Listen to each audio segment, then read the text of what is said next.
Horton Hears a Who by Dr. Seuss.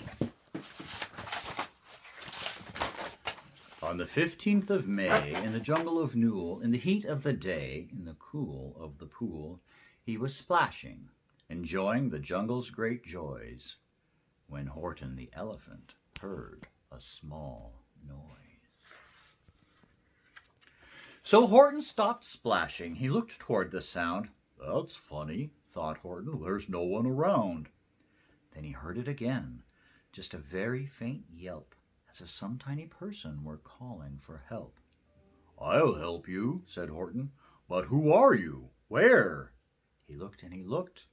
He could see nothing there, but a small speck of dust blowing past through the air.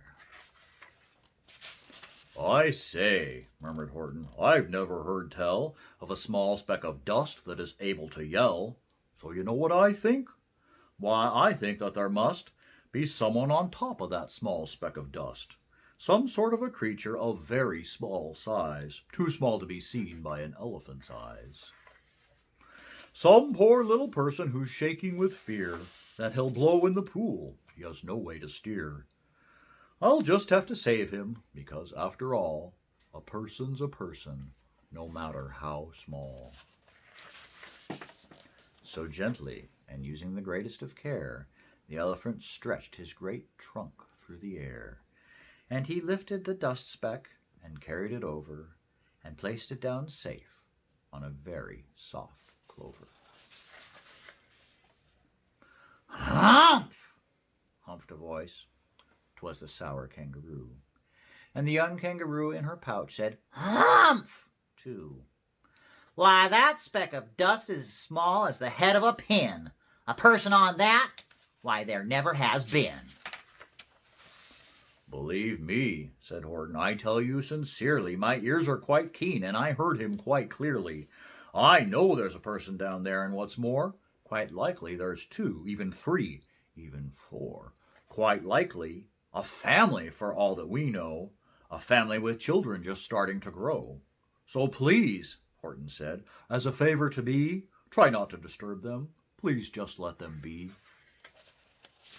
"I think you're a fool," laughed the sour kangaroo. And the young kangaroo in her pouch said, "Me too."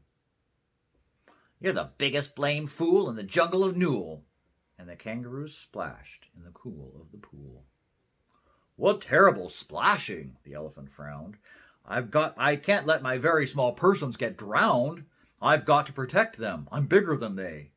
So he plucked up the clover and hustled away. Through the high jungle treetops, the news quickly spread. "He talks to a dust speck. He's out of his head. Just look at him walk with that speck on that flower."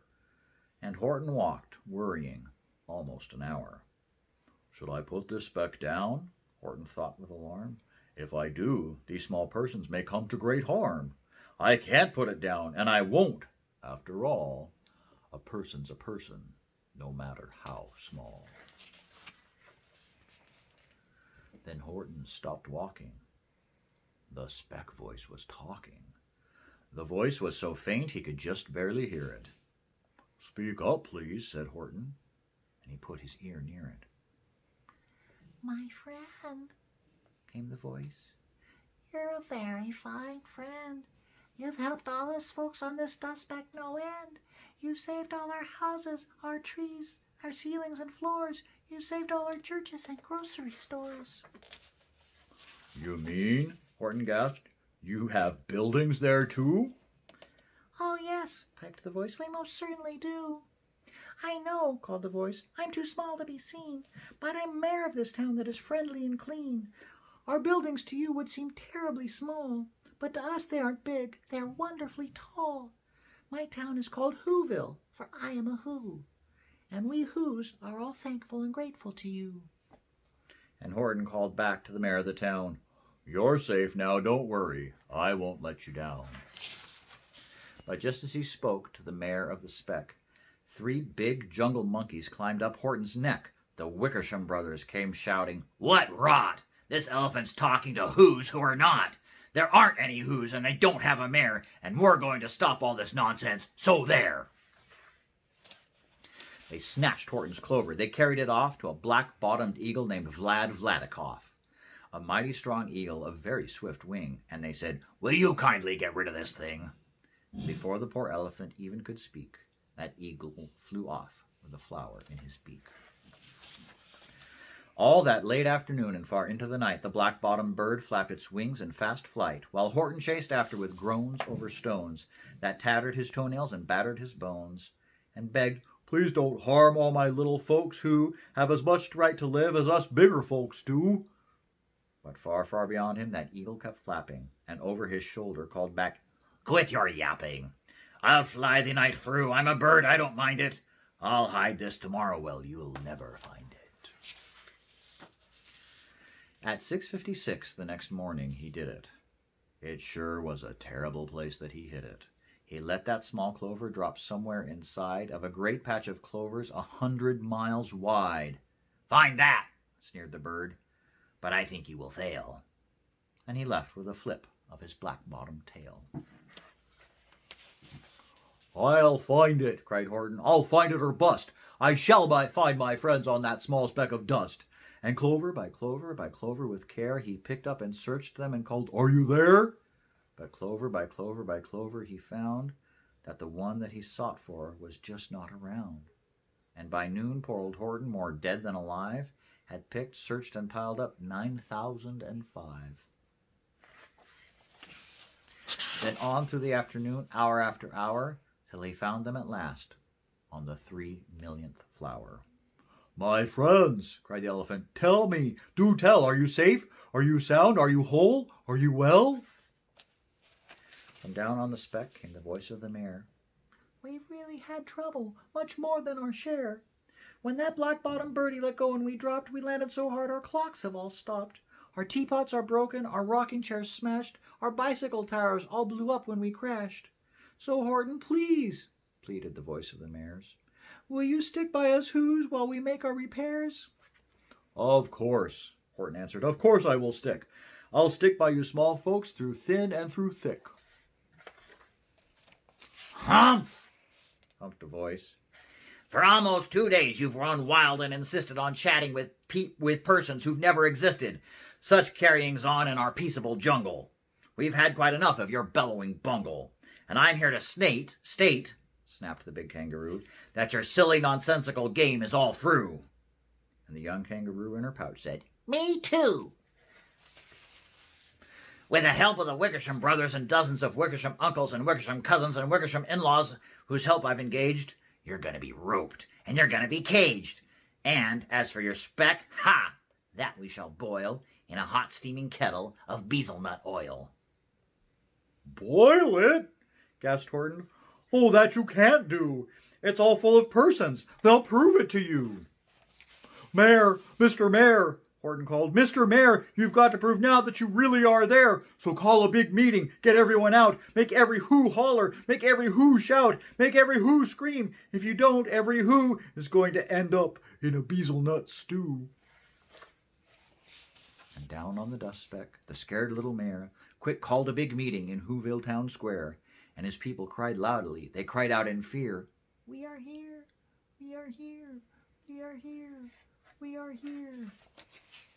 The elephant smiled. "That was clear as a bell. You kangaroos surely heard that very well." "All I heard," snapped the big kangaroo, "was the breeze, and the faint sound of wind through the far distant trees. I heard no small voices, and you didn't either."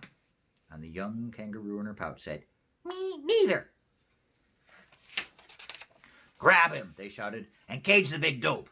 Lasso his stomach with 10 miles of rope. Tie knots so tight he'll never shake loose. Then dump that dumb speck in the bezelnut juice."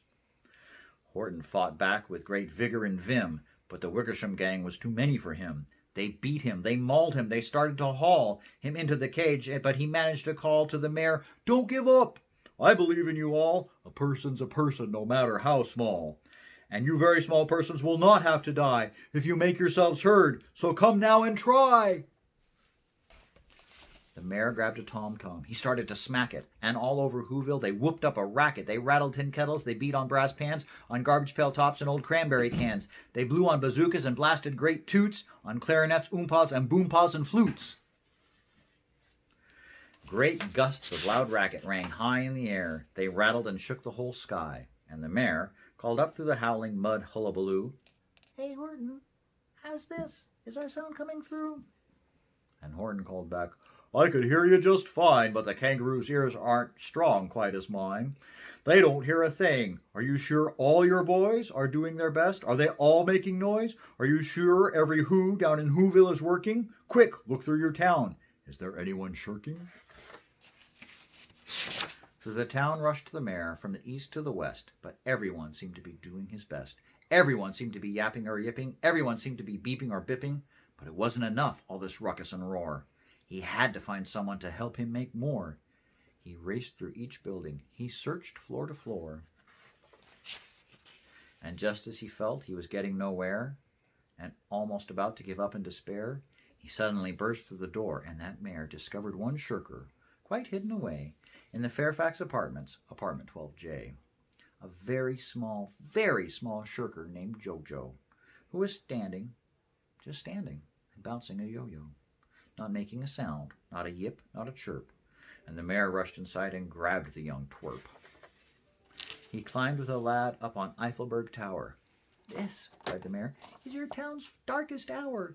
The time for all Whos who have blood that is red to come out to the aid of their country, he said. We've got to make noises in greater amounts, so open your mouth, lad, for every voice counts.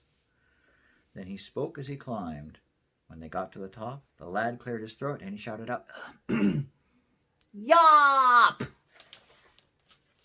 And that yop, that one small extra yop put it over. Finally, at last, from that speck on that clover, their voices were heard. They rang out clear and clean, and the elephant smiled. Do you see what I mean? They've proved they are persons, no matter how small, and their whole world was saved by the smallest of all. How true, yes, how true, said the big kangaroo. And from now on, you know what I'm planning to do? From now on, I'm going to protect them with you. And the young kangaroo in her pouch said, Me too. From the sun in the summer, from the rain in the fallish, I'm going to protect them, no matter how smallish.